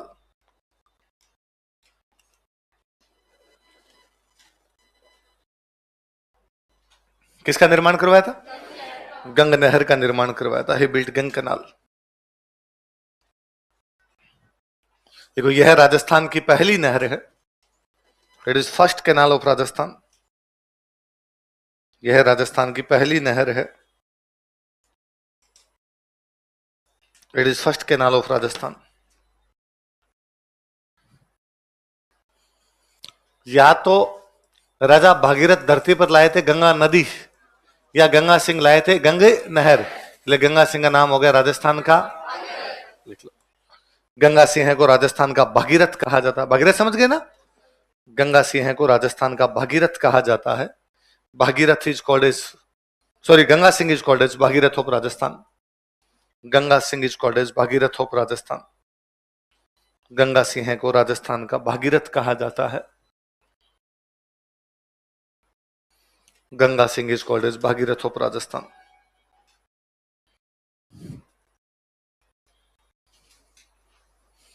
क्या कहा जाता है राजस्थान का? किसको? क्यों? जैसे राजा भागीरथ गंगा नदी लाए, वैसे गंगा सिंह क्या लेके आए? हुआ क्या था, छप्पनिया काल पड़ा था। छप्पनिया काल में भयंकर लोग मरे थे, है ना, बड़ा नुकसान हुआ था छप्पनिया काल में। गांव में अभी भी छप्पनिया काल की कहानियां सुनाते हैं तो गांव वाले कहते हैं कि भाई रे मिनख मरे थे आधे, पशु मरे थे सारे। पशु तो सारे मर गए, खाने पीने के लिए कुछ बचा ही नहीं, और मनुष्यों के लिए नहीं बचा, तो आधे तो वो भी सलट गए थे। और वैसे यूं कहानियां है कि खेजड़ी के जो छाल होती है, छाल, उसको पीस के पानी के साथ सीधी सीधी पी ली उसको, और कोई तरीका ही नहीं बचा आपके पास। क्या खाते क्या पीते कुछ ही नहीं बचा था। इतना भयंकर छप्पनिया काल था। इवन मतलब छप्पनिया काल की दहशत अब जाके लोगों में कम हुई होगी, अब हम जानते नहीं। बाकी पहले जो दुकानदार होता था वो अपनी खाता बही में 56 नंबर का पेज नहीं बनाता था, 55 के बाद पेज नंबर 57। जैसे 13 का अंक शुभ नहीं मानते कई जगह, कई होटलों में 13 नंबर का कमरा नहीं होता। Room number 12, room number 14 direct, 13 number का नहीं। अंग्रेजों ने चंडीगढ़ बसाया, चंडीगढ़ में 13 नंबर सेक्टर नहीं है। Sector number 12, sector number 14, 13 number का सेक्टर नहीं, क्योंकि अंग्रेजों के 13 को अच्छा नहीं मानते। अपने तो मानते थे, अपने 13 को पूरा नहीं मानते थे। अंग्रेजों, अपने 13 होती है धनतेरस, शिवरात्रि को 13 आती है। अपने तो ऐसा था ही नहीं कुछ, अंग्रेजों के था तो वो करते। अपने यहाँ 56 कई सालों तक यूं बड़ा बुरा रहा था। सुबह सुबह उठ के कोई 56 नाम ले लेता, घर वाले कूट दे, 56 काल का नाम ले लिया। 56 को इज्जत दिलाई मोदी जी ने। जब मोदी जी ने कहना शुरू किया कि भाई और बहनों मेरा सीना, तो जाके 56 को इज्जत मिली बेचारे को थोड़ी बहुत कोई। तो अब 56 काल पड़ा, लोग मरे, तो भाई क्या किया जाए, ऐसी स्थिति दोबारा कभी आ जाएगी तो उसके लिए क्या किया जाए? तो कहा भाई अपने पास अनाज होना चाहिए। अकाल में अनाज नहीं होता है। अनाज कहां से होगा? खेतों से। खेतों में अनाज कब होगा? जब बारिश आएगी। बारिश नहीं होती तभी तो अकाल पड़ता है। तो कहा बारिश का क्या भरोसा, राम जी आए तो आए और नहीं आए तो नहीं आए। तो नहर लेके आते हैं, नहर से लाते हैं। नहर लाए कहां से? नहर आती है नदी से। नदी तो है ही नहीं बीकानेर में पूरे में, तो नहर निकालेंगे कहां से? तो कहा फिर पंजाब से नहर लाते हैं। कहां से लाते हैं? पर दिक्कत दूसरी, पंजाब अंग्रेजों के पास है, तो अंग्रेजों वाले देश से अपने वाले देश में कैसे लेके आओगे? पर गंगा सिंह अंग्रेजों से ठीक बनती थी, तो अंग्रेजों को कहा कि तुम मुझे नहर लाने दो, ये पानी इधर लाने दो, और बाकी मैं मैनेज कर लूंगा नहर वगैरह का, तुम तो पानी दे दो मेरे को। तो अंग्रेजों ने कहा ठीक है। तो वहां से फिरोजपुर हेड नाम की जगह है, वहां से सतलज का पानी इधर मोड़ा था अपनी तरफ और ये लेके आए थे। कौन सी नहर? तो पैसे नहीं भाई, जब टैक्स तो लेता था राजा, टैक्स किससे लेता? जनता से। किस बात का? खेती का। भाई इकोनॉमी पे लगता है टैक्स, खेती होती नहीं है तभी तो अकाल पड़ रहे तुम्हारे, तो टैक्स भी कम ही आता है इसका मतलब। तो रानियों के गहने गिरवी रखे थे, सेठों के पास जिनके पास कोई रुपए थे ना, उनको ले जाके गिरवी रख के आए थे गहने। बाद रानियों का था, बाद में बनवा दूंगा, एक बार नहर लानी है। तो पर फिर भी राजा का वो जीवड़ता थी कि नहीं नहीं यार नहर लेके आएंगे। राजा ने दो काम तो बड़े जोरदार किए थे, गंग नहर, एक बीकानेर में हॉस्पिटल बनवाया था पीबीएम ना। आप आज आज भी देखो, जयपुर का सबसे बड़ा हॉस्पिटल राजा का बनाया हुआ है। 75 साल में अपनी सरकारें इतना बड़ा हॉस्पिटल नहीं बना पाई, वो बना गया। जबकि उनके पास संसाधन इतने ज्यादा नहीं थे। अब तो संसाधन और ज्यादा है भाई सरकारों के पास में, टेक्नोलॉजी है, सब चीजें। ये कहीं आप देख लो, आप बीकानेर में जो पीबीएम हॉस्पिटल है, गंगा सिंह का एक बेटा था, उसका नाम था प्रिंस विजय सिंह। क्या नाम था? प्रिंस विजय सिंह की डेथ हो गई थी, उसकी याद में बनाया, इसलिए नाम है Prince Vijay Singh memorial, PBM. अब वो हॉस्पिटल की क्या इंपॉर्टेंस है, आप देखो कि पंजाब से एक ट्रेन आती है बीकानेर, उसका नाम कैंसर ट्रेन है, कि पंजाब के सारे कैंसर मरीज बीकानेर आके इलाज करवाते हैं। आज तो पंजाब ज्यादा धन धान्य वाला है, फिर भी हॉस्पिटल पीबीएम जैसा नहीं है। राजा ने कब बनवा लिया था पीबीएम? ये गंग नहर, एक और बीकानेर में कोई बड़ा निर्माण करते सर, पब्लिक पार्क, ये सब एक साथ शुरू करवा दिए थे। और रुपए और नहीं थे राजा के पास में, आगे पीछे ये बन रखे। फिर जैसे तैसे मैनेज कर कुरा के नहर लेके आए थे गंग नहर।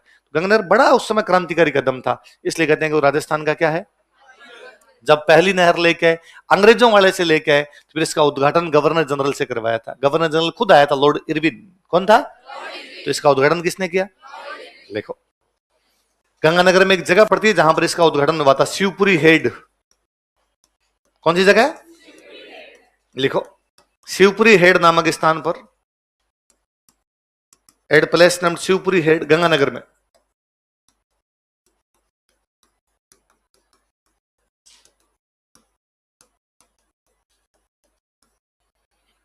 शिवपुरी हेड नामक स्थान पर, हेड प्लेस नाम शिवपुरी हेड।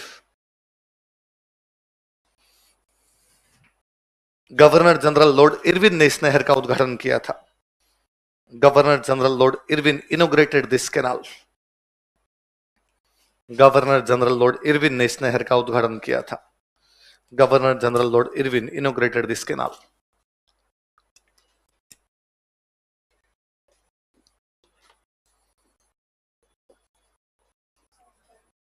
लॉर्ड इरविन ने इस नहर का उद्घाटन किया था। Lord Irwin inaugurated this canal. कौन सी जगह पे? शिवपुरी हेड। कौन सी जगह पे? शिव।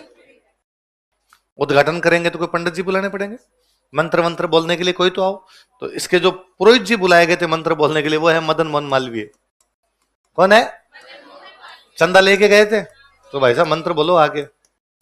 लिखो पुरोहित, इसी में लिखो, इस नहर वाले में पुरोहित मदन मोहन मालवीय पृष्ठ। आज घर पे जा गूगल करना, एक बड़ी शानदार फोटो है, नहर का उद्घाटन हो रहा है। तो उस उद्घाटन में ये दिखाया हुआ है, गंगा सिंह खुद हल चला रहा है खेत में। गंगा सिंह हल चला रहा है भाई, राजा ने कहा पहले खेत में हल मैं चलाऊंगा, उसके बाद अपने खेती शुरू करते हैं। तो गंगा सिंह हल चला रहे हैं खेत में, इधर साइड में मदन मोहन मालवीय खड़े हैं, किताब हाथ में ले रखे, मंत्र बोल रहे हैं। गर्मी पड़ रही है भयंकर भाई। तो मदन मोहन मालवीय यदि पाकिस्तान बॉर्डर पे ले जाके खड़े कर दिए, तो वो आदमी कौन है? गंगा सिंह। इस नहर का जो इंजीनियर थे उनका नाम था कंवर सेन। क्या नाम था? लिखो, इंजीनियर कंवर सेन।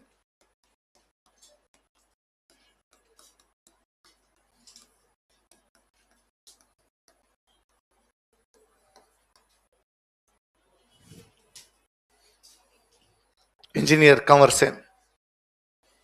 इंजीनियर कौन है? कंवर सेन। जब नहर बन गई, बाद में पानी वानी आना शुरू हो गया इस नहर से, 1943 में आजादी से 4 साल पहले गंगा सिंह की डेथ हो गई, देश आजाद हो गया। कंवर सेन जिंदा थे, तो कंवर सेन नेहरू जी से मिले जाके, और नेहरू जी को जाकर, नेहरू जी हमारे राजा के पास में रिसोर्सेस थोड़े थे, फिर भी राजा ने थोड़ा जिगरा दिखाया और पंजाब से नहर लेके आ गए। जबकि पानी भी अंग्रेजों से लेना पड़ा, उनको भी राजी करना पड़ा, तो नहर लेके आ गए। और हमारे कम से कम गंगानगर वाले इलाके में तो हरा भरा हो ही गया। अब तो नेहरू जी पंजाब भी अपना, राजस्थान भी अपना, संसाधनों की भी आपके पास में कमी नहीं, क्यों ना बड़ी नहर लाओ। फिर कंवर सेन के कहने पर या कंवर सेन को इंजीनियर बना के अगली बार जो नहर ले गए उसका नाम था राजस्थान नहर। क्या नाम था? आरसीपी। क्या बोलते? Rajasthan canal project. क्या बोलते? 1958 के आसपास। वो फिर बड़ी लंबी नहर ले गए थे, उसी जगह से वहां से निकाली उसको, हरिके बैराज से। हरिके बैराज से तो दोनों नहरों का जो इंजीनियर है वो कौन है?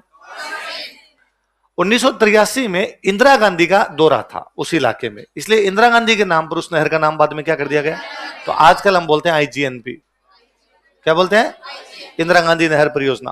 क्या बोलते हैं? जबकि पुराना नाम क्या था? पर ये दोनों अलग अलग नहरें हैं। गंग नहर अलग है, इंदिरा गांधी नहर। इंदिरा गांधी नहर का पुराना नाम क्या था? इसलिए आज भी जो पुराने लोग हैं उनसे इसको इंदिरा गांधी नहर नहीं बोला जाता, पुराने आज राजस्थान कनाल, उनके लिए राजस्थान कनाल या आरसीपी है वो आज भी। नए लोगों को जब वो नाम ही नहीं पता दिए, ये मैं इसलिए बता रहा था कि कई बार व्हाट्सएप पे ऐसे मैसेज आते हैं कि देखिए कांग्रेस की काली करतूत, राजा की बनाई थी नहर गंग नहर, नाम बदल कर दिया इंदिरा गांधी नहर। मेरे पास है जिनको व्हाट्सएप पर ऐसा मैसेज है, मुझे लगा यार ये मूर्ख क्या बात कर रहा है, गंग नहर अलग है, इंदिरा गांधी नहर। फिर मुझे लगा सोशल मीडिया पे तो कोई मैसेज भेज देता, क्या कर सकते हैं। ये दिन अखबार में आ गई, अखबार वालों ने छापाया, देखिए कांग्रेस की काली करतूत, राजा ने बनाई थी नहर, नाम बदल कर दिया इंदिरा गांधी नहर। अखबार वाले भी गलती कर ही देते हैं। एक दिन विधानसभा में नेताओं ने पूछ लिया, बीजेपी वालों ने कहा, कांग्रेस वालों देखो तुम्हारी काली करतूत, राजा ने बनाई थी गंग नहर, तुमने उसका नाम बदल क्या कर दिया। मुझे हंसी तब आई जब कांग्रेस वालों खड़े होकर करेंगे, हमारी मर्जी है। पूरे कुएं में भांग पड़ी है, किसी को नहीं पता भाई साहब कि दोनों नहरें अलग अलग। गंग नहर छोटी है, इंदिरा गांधी नहर बहुत बड़ी है। गंग नहर ले दे के गंगानगर में थोड़ा सा हनुमानगढ़ को टच करती है, इंदिरा गांधी नहर ठेठ जैसलमेर जा रही है, पूरी तरीके से बहुत बड़ी नहर है वो अपने आप में। तो दोनों अलग अलग नहर है, कॉमन बात एक ही है कि दोनों का इंजीनियर सेम था। वो कौन था? कौन था? कभी एक नाम सुना गोलमेज सम्मेलन, राउंड टेबल कॉन्फ्रेंस, नाम सुने? बताओ तो क्यों बुलाए गए राउंड टेबल कॉन्फ्रेंस?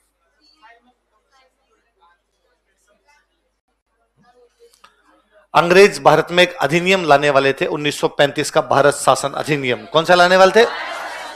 उससे पहले डिस्कस करने के लिए जो सम्मेलन किए गए थे उनको क्या बोलते हैं? गोलमेज सम्मेलन। क्या बोलते हैं?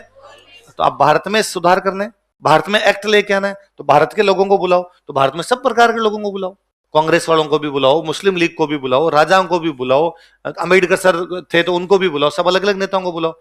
तो एक कोई राजा जो तीनों राउंड टेबल में गया था वो कौन है? देखो, तीनों गोलमेज सम्मेलन में भाग लिया था। He joined all 3 round table conferences, तीनों गोलमेज सम्मेलन में भाग लिया था। He joined all 3 round table conferences, तीनों गोलमेज सम्मेलन में भाग लिया था। He joined all 3 round table conferences, तीनों गोलमेज सम्मेलन में भाग लिया था। तीनों गोलमेज सम्मेलन में भाग, इवन गांधी जी ने एक ही वर्ल्ड उसमें राउंड टेबल में भाग लिया था, सेकंड है ना, सेकंड गिला। ये 3 हुए थे 1930, 1931, 1932। कब कब बताओ? लिख लो ब्रैकेट में ताकि याद रह जाएंगे। 1930, 1931, 1932, 1930, 1931, 1932। तो गांधी जी ने फर्स्ट में जाने से मना कर दिया था, अंग्रेजों का नहीं जाऊंगा, और गांधी जी अपना एक आंदोलन शुरू कर गए थे भारत में, सविनय अवज्ञा आंदोलन, सिविल डिसोबीडियंस मूवमेंट। तो अब सेकंड जब आया तो इरविन ने वापस गांधी जी को कहा कि बापू आंदोलन बंद करो यार, लंदन जाके बात करो ना, क्या चाहिए आपको? आजादी, तो आजादी लंदन में मिलेगी, लंदन में डिस्कशन चल रहा है, वहां जाके लो, यहां छाती मत छोलो। बापू उनका ना, साडा हक तुम तो झगमरा के दोगे भाई साहब, यहां भारत में आके दोगे आजादी। तो इरविन ने लगा, बापू तो मान नहीं रहे। तो बापू को मनाने के लिए इरविन ने जिस आदमी को अपॉइंट किया गंगा सिंह है। गंगा सिंह ने बापू को मनाया, बापू घूम के आते हैं, थोड़े दिन आंदोलन बीच में रेस्ट दे लो यार, लंदन जाके आते हैं, घूम के आते हैं, वापस आएंगे। तो गांधी जी की और गंगा सिंह की खूब अच्छी बनती थी। तो गांधी जी का स्टेटमेंट है कि यदि मेरे को ब्रिटिश इंडिया से बाहर कहीं रहना पड़े, ब्रिटिश इंडिया में रहते तो मैं बीकानेर रहना पसंद करूंगा। तुमसे पूछा गया भाई ऐसी क्या, तो उन्होंने कहा 2 बातें, एक तो बीकानेर में हिंदू मुस्लिम समस्या नहीं है, सब मिलजुल के रहते हैं, धार्मिक भेदभाव किसी प्रकार का राजा करता नहीं, दूसरा कानून व्यवस्था बहुत अच्छी है। लॉ एंड ऑर्डर जो है राजा का वो बहुत अच्छा है। और लॉ एंड ऑर्डर की तो आज भी खूब सारे बात करेंगे। पुराना कोई भी आदमी होगा तो अरे अरे राज तो गंगा सिंह का था, उसमें कानून थे। भले ही आज लोकतंत्र है, आज ज्यादा अच्छा है, गंगा सिंह का राज कितना भी अच्छा रहा हो, पर फिर भी लोकतंत्र में ज्यादा अच्छी चीजें होती है। पर फिर भी लोगों को याद रहता है कि नहीं यार, उस राजा ने न्याय किए थे। तो कहते हैं कि एक बार बीकानेर में कोई जुलाहा रहता था। जुलाहा समझो, जुलाहा कपड़े का जो काम करते, एक जाति होती है जुलाहा, कपड़े का काम करते हैं, कपड़ा बनाने का। तो एक जुलाहा था, उसकी वाइफ का किडनैप हो गया राजा के राज में। तो वो पुलिस के पास गया, पुलिस जाकर मेरी वाइफ का किडनैप हो गया। पुलिस ने कहा भाई ढूंढते हैं, ठीक है। 3 दिन बीत गए, कोई ढूंढा ही नहीं उन्होंने। तो वो गंगा सिंह के पास चला गया, राजा के पास। और राजा को जाके उसने गालियां निकाली कि तो क्या तुम्हारी पुलिस, राजा टैक्स लेते हो हमसे, और पुलिस तुम्हारी, मेरी पत्नी का किडनैप हुआ है और 3 दिन हो गए और तुम्हारी पुलिस कोई कार्रवाई नहीं कर रही है। राजा को बड़ा बुरा लगा। राजा ने कहा बुलाओ भाई, कमिश्नर साहब को बुलाओ। उस समय बीकानेर का कमिश्नर एक अंग्रेज था, उसको बुलाया। तो लगा हाँ भाई क्या मामला है। तो जैसा जवाब देते हैं वैसा उन्होंने जवाब दिया, सर ट्राई कर रहे हैं, नहीं मिल रही, पूरी ट्राई में लगे, मैं आप करे तो थोड़ा और बढ़ा देते हैं उसको। गंगा सिंह का कमिश्नर साहब, मुझे नहीं पता अब तक क्या किया क्या नहीं किया, अगले 24 घंटे आपके पास है, जुलाहे की जुलाही आ जानी चाहिए, यदि नहीं आई तो आपकी पत्नी जुलाहे को दी जाएगी। कमिश्नर साहब 12 घंटे में ढूंढ लाए थे।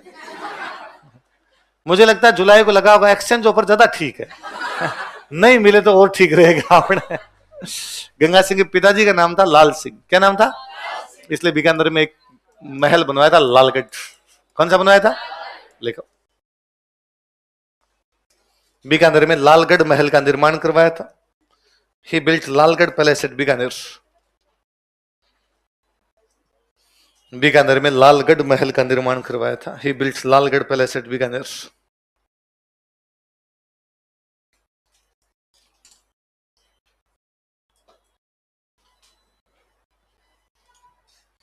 बीकानेर में लालगढ़ महल का निर्माण करवाया था। कई मंदिर जो पुराने मंदिर थे वो जैसे आज दिखते हैं वो सारे गंगा सिंह के बनाए हुए। लिखो, कई मंदिरों का वर्तमान स्वरूप बनवाया था। He built present form of some temples. कई मंदिरों का वर्तमान स्वरूप तैयार करवाया था। He built present form of some temples. कई मंदिरों का वर्तमान स्वरूप बनवाया था। He built present form of some temples. जैसे लिख लो,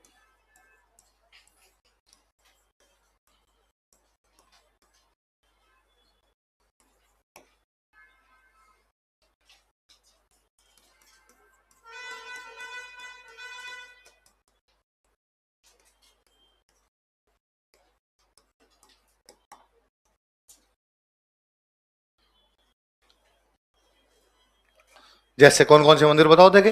देशनोक, रामदेवरा, गोगा। देशनोक में जानते हो आप, करणी माता का मंदिर, रामदेवरा रामदेव जी का मंदिर, गोगा मेड़ी गोगा जी का मंदिर। आगे मंदिर पढ़ेंगे तब और पढ़ लेंगे। देशनोक कहां पे? बीकानेर।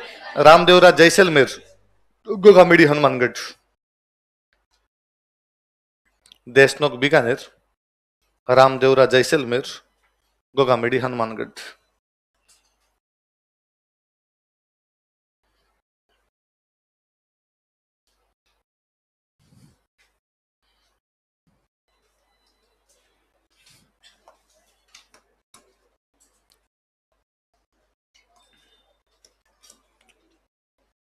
अंग्रेजों के साथ ठीक बनती थी। उस समय अंग्रेजों की जो रानी थी उसका नाम था विक्टोरिया। क्या नाम था? तो सिक्कों पर उसका नाम लिखवाया था, विक्टोरिया एम्प्रेस। क्या लिखवाया था? तो मुझे याद है एक बार क्वेश्चन था कि कौन सी रियासत के सिक्कों पर विक्टोरिया एम्प्रेस लिखा गया था। कौन सी रियासत सिक्कों पर? लिखो, बीकानेर के सिक्कों पर विक्टोरिया एम्प्रेस लिखवाया था। He got engraved Victoria empress on coins of Bikaner. क्या बात!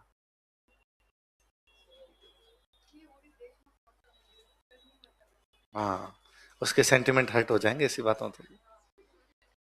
बीकानेर के सिक्कों पर विक्टोरिया एम्प्रेस लिखवाया था। He got engraved Victoria empress on coins of Bikaner. Bikaner के सिक्कों पर विक्टोरिया एम्प्रेस, इसके स्टार लगाना, ये क्वेश्चन है 2013 के प्रीलिम्स का। बीकानेर के सिक्कों पर विक्टोरिया एम्प्रेस लिखवाया था। He got engraved Victoria empress on coins of Bikaner. Bikaner के सिक्कों पर क्या लिखवाया था? विक्टोरिया, महारानी थी, महारानी विक्टोरिया का नाम लिखवा दिया। एक कल लिखा नहीं था, अपने एक बात लिखते हैं। गंगा सिंह जब राजा बना था तो उम्र कम थी, तो बाद में संरक्षक बनाया गया और जब अंग्रेज आ गए थे ना तो बाद में संरक्षक हमेशा कौन बनते थे? अंग्रेज। तो आप लास्ट में लिख लो, भले अलग से बॉक्स में बंद कर लो, ऊपर जगह पड़ी है तो वहां लिख लो, जहां शुरू किया वहीं लिख लो। तो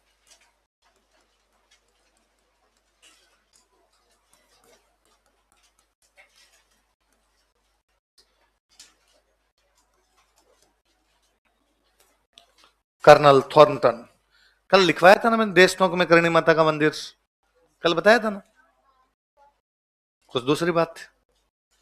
संरक्षक कर्नल थॉर्नटन। तो कोई पूछेगा भाई गंगा सिंह का संरक्षक कौन था? तो कौन था? Colonel Thornton. अंग्रेज जब आ गए थे फिर संरक्षक अंग्रेज बनते थे।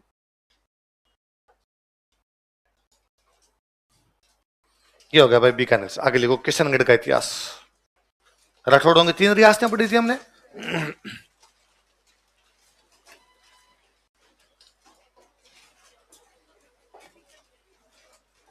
एक और लिखना, दयालदास वाली ख्यात है ना, वो राजस्थान की अंतिम ख्यात है। लिख लो, कल नहीं बोली थी मैंने शायद बात, है ना।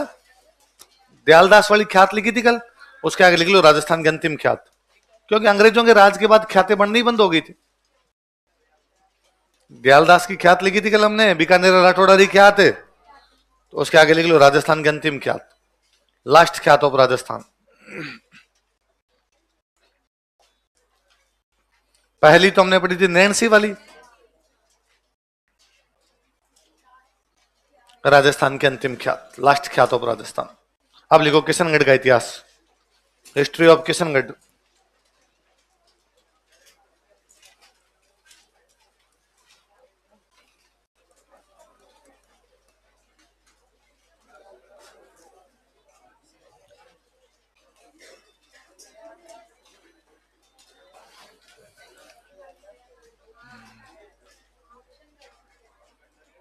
क्या नहीं समझ में आया तेरे? आगे लिखो भाई किशनगढ़ का इतिहास, एक लाइन लिखो, किशनगढ़ में राठौड़ वंश का शासन था। आज के मौसम बेईमान हो रहा है के बार। Rathore dynasty ruled over Bikaner, Bikaner में राठौड़ वंश का शासन था। किशनगढ़,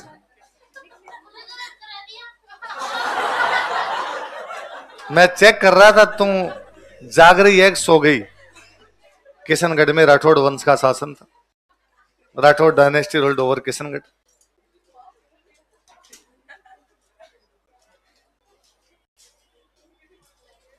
लिख लिया? अब राजा पढ़ते थे। पहला राजा लिखो किशन सिंह।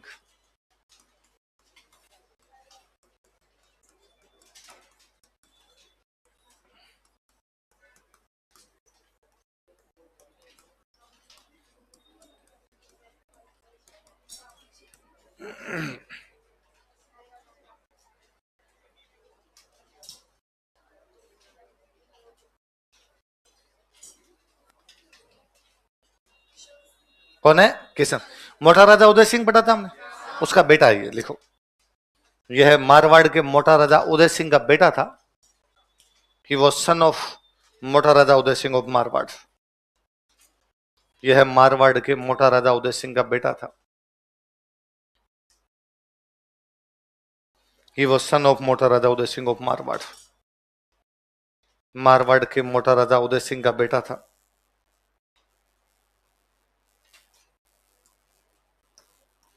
सोलह सौ नौ के अंदर ये किशनगढ़ में राठौड़ राज्य की स्थापना करता है। उस समय मुगल बादशाह था जहांगीर। कौन था? लिखो 1609 ईस्वी में, इन 1609 एडी,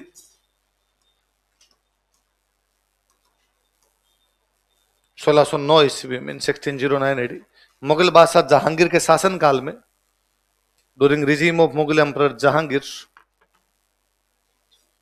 मुगल बादशाह जहांगीर के शासन काल में, during regime of Mughal emperor Jahangir, Mughal बादशाह जहांगीर के शासन काल में, किशनगढ़ में राठौड़ राज्य की स्थापना करता है। He founded Rathore state in Kishangarh. Kishangarh में राठौड़ राज्य की स्थापना करता है। He founded Rathore state in Kishangarh. Kishangarh में राठौड़ राज्य की स्थापना करता है। He founded Rathore state in Kishangarh. अगला राजा लिखो रूप सिंह।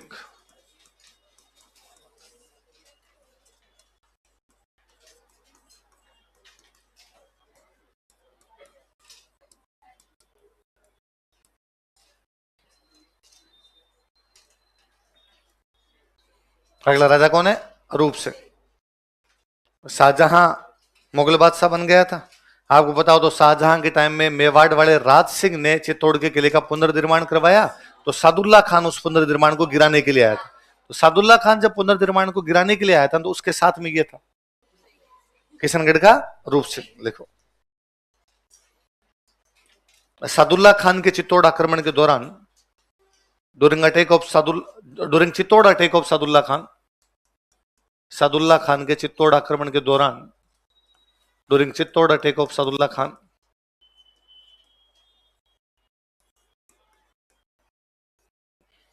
सादुल्ला खान के चित्तौड़ आक्रमण के दौरान, during Chittor attack of Sadullah Khan, यह भी उसके साथ था। He was also with him, यह भी उसके साथ था। He was also with him. कौन?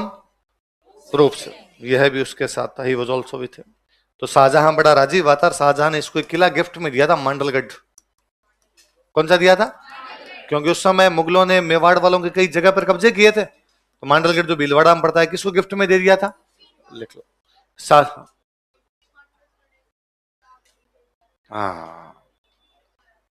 लिख लो शाहजहां ने इसे मांडलगढ़ दिया था। शाहजहां ने इसे मांडलगढ़ का किला दिया था।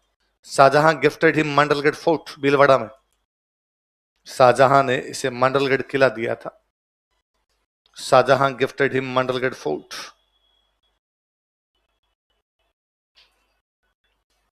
शाहजहां ने इसे मांडलगढ़ किला दिया था। Shahjahan gifted him Mandalgarh fort.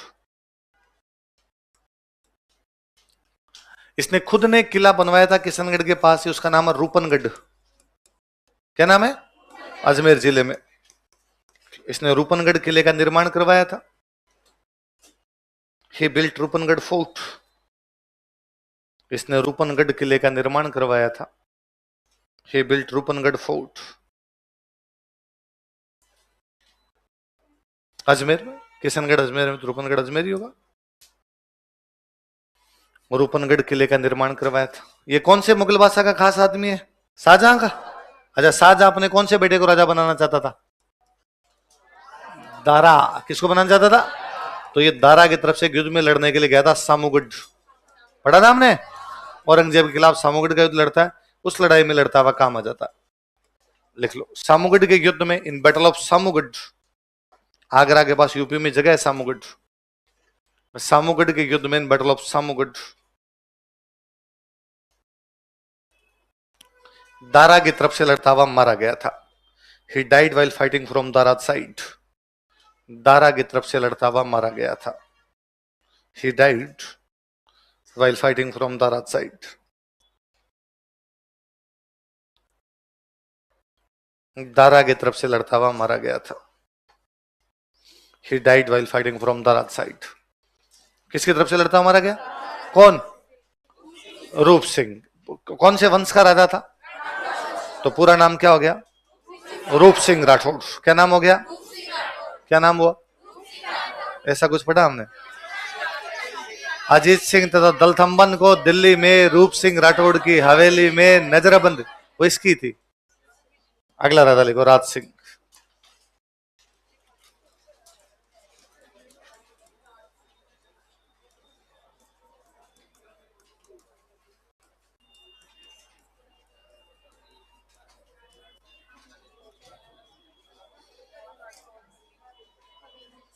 अगला राजा कौन है? राज सिंह। 1707 में औरंगजेब मरता है। औरंगजेब के मरने के बाद उसके दो बेटे आपस में लड़ते हैं, एक तो मुअज्जम और एक आजम। कौन कौन दो बेटे बताओ? किसके मरने के बाद? औरंगजेब के मरने के। उसके कौन कौन से दो बेटे? इसने मुअज्जम का साथ दिया था। किसका साथ दिया था? लिखो मुगल उत्तराधिकार संघर्ष में, इन मुगल सक्सेशन स्ट्रगल, मुगल उत्तराधिकार संघर्ष में, इन मुगल सक्सेशन स्ट्रगल, इसने मुअज्जम का साथ दिया था। He supported Muazzam. इसने मुअज्जम का साथ दिया था, ही सपोर्टेड मुअज्जम। किसका साथ दिया था? मुअज्जम। लिखो दरबारी विद्वान। इसने मुअज्जम का साथ दिया था, ही सपोर्टेड मुअज्जम। पहले पुस्तकें लिखो इसकी, दरबारी विद्वान इसकी खुद की किताबें लिखते हैं। लिखो पुस्तकें, राज सिंह की खुद की किताब है।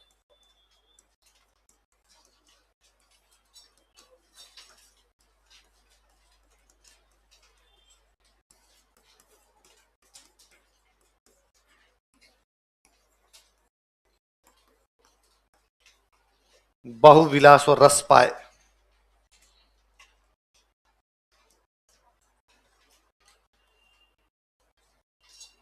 क्या नाम बताओ देखिए?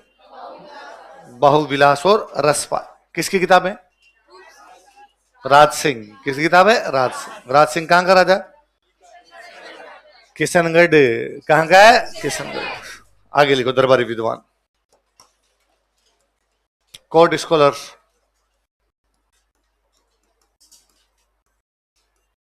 वृंद। और वृंद ने बुक लिखी थी सत्य स्वरूप। दरबारी विद्वान है। वृंद, और वृंद की बुक का नाम क्या है? सत्य स्वरूप।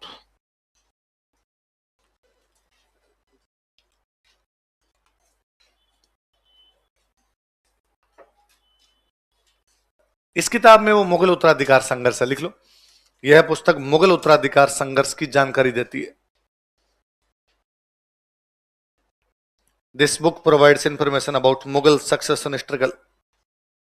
यह पुस्तक मुगल उत्तराधिकार संघर्ष की जानकारी देती है। This book provides information about सत्य स्वरूप। यह पुस्तक मुगल उत्तराधिकार संघर्ष की जानकारी देती है। This book provides information about Mughal succession struggle.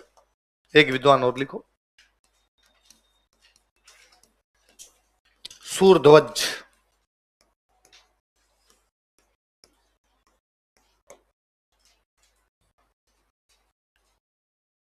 एक और कौन है बताओ देखे? सूरध्वज।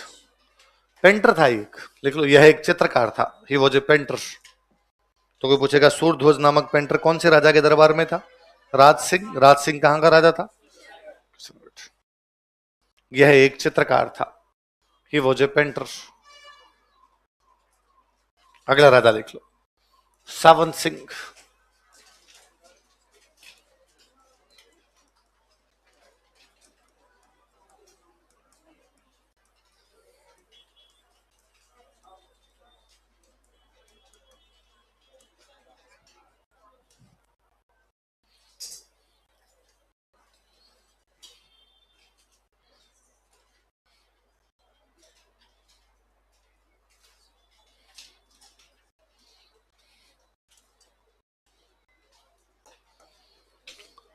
सावन सिंह वल्लभ संप्रदाय को बहुत ज्यादा मानता था।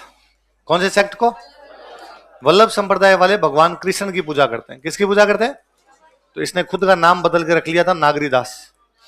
क्या रख लिया? नागर मतलब भगवान कृष्ण, मैं नागर का दास हूं इसलिए क्या नाम हो गया? लिखो। यह वल्लभ संप्रदाय का अनुयायी था। ही वो डिसिपल ऑफ वल्लभ सेक्ट। यह वल्लभ संप्रदाय का अनुयायी था। ही वो डिसिपल ऑफ वल्लभ सेक्ट। यह वल्लभ संप्रदाय का अनुयायी था। He was disciple of Vallabh sect. लिख लिया? अनुयायी।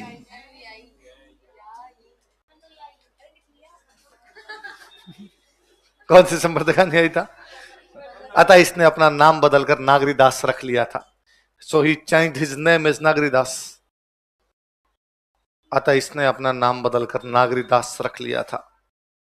सो he changed his name as Nagaridas. अतः इसने अपना नाम बदलकर नागरीदास रख लिया था।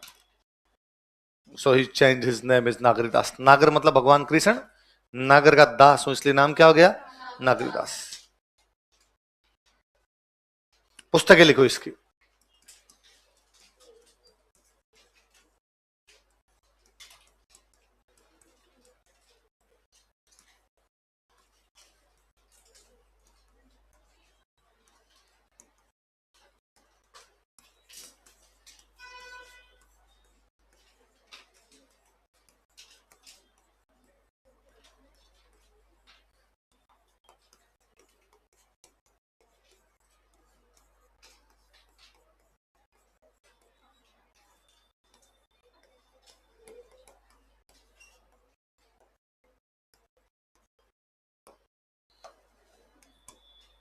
क्या क्या नाम बोला देखे?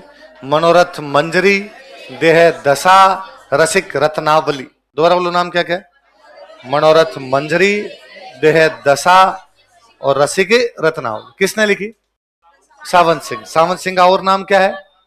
नागरीदास। इसलिए इन किताबों को एक साथ बोलते हैं नगर समुच्चय। नागर की किताबों का समुच्चय। समुच्चय मतलब कंपाइलेशन।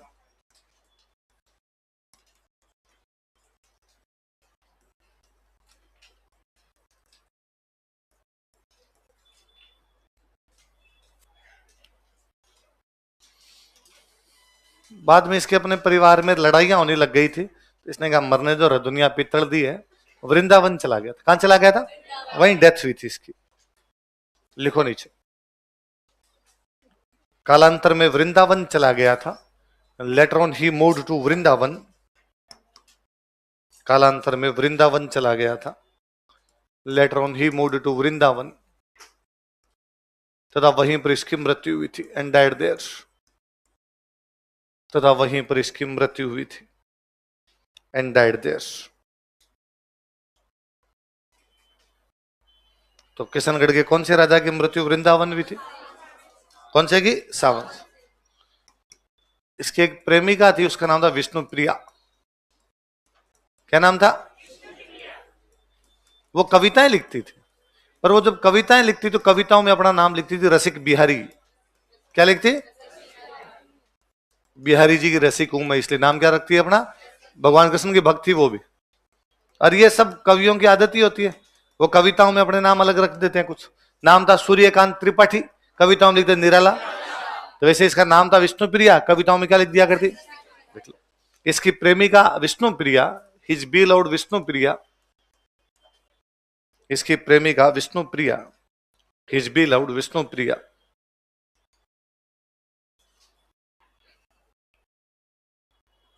रसिक बिहारी नाम से कविताएं लिखती थी।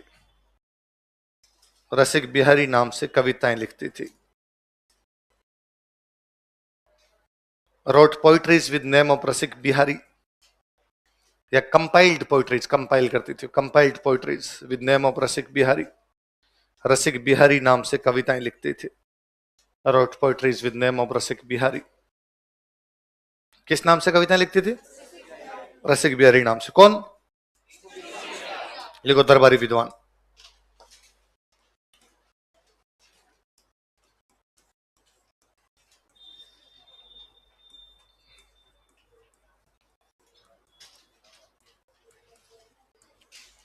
मोरध्वज निहाल चंद।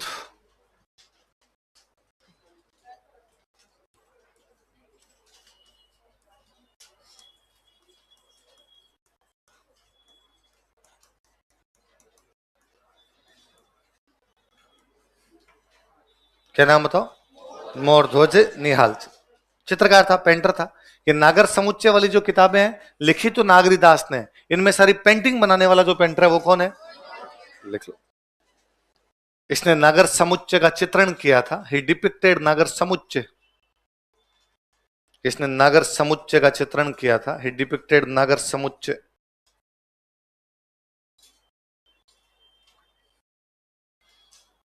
इसने नागर समुच्चय का चित्रण किया था। अब नागर समुच्चय में भगवान कृष्ण की कहानियां, तो उनमें राधा कृष्ण की बातें की गई, तो भगवान कृष्ण की फोटो बना ली। अब राधा जी की फोटो कैसे बनाई जाए?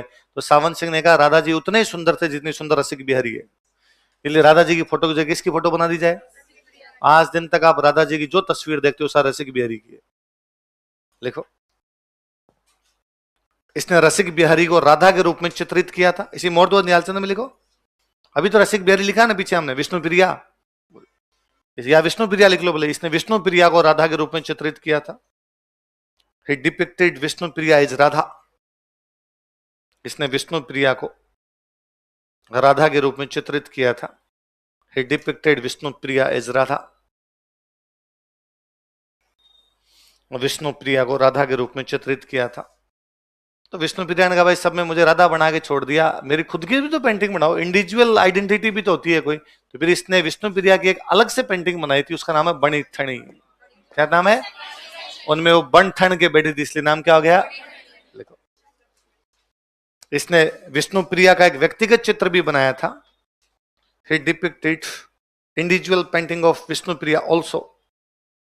इसने विष्णु प्रिया का व्यक्तिगत चित्र भी बनाया था. He depicted an individual painting of Vishnu Priya also. इसने विष्णु प्रिया का एक व्यक्तिगत चित्र भी बनाया था. He depicted an individual painting of Vishnu Priya also. जिसे बनी ठनी कहा जाता है, which is called as बनी ठनी. जिसे बनी ठनी कहा जाता है, which is called as बनी ठनी. जिसे बनी ठनी कहा जाता है, which is called as बनी ठनी. कल पढ़ेंगे बाकी.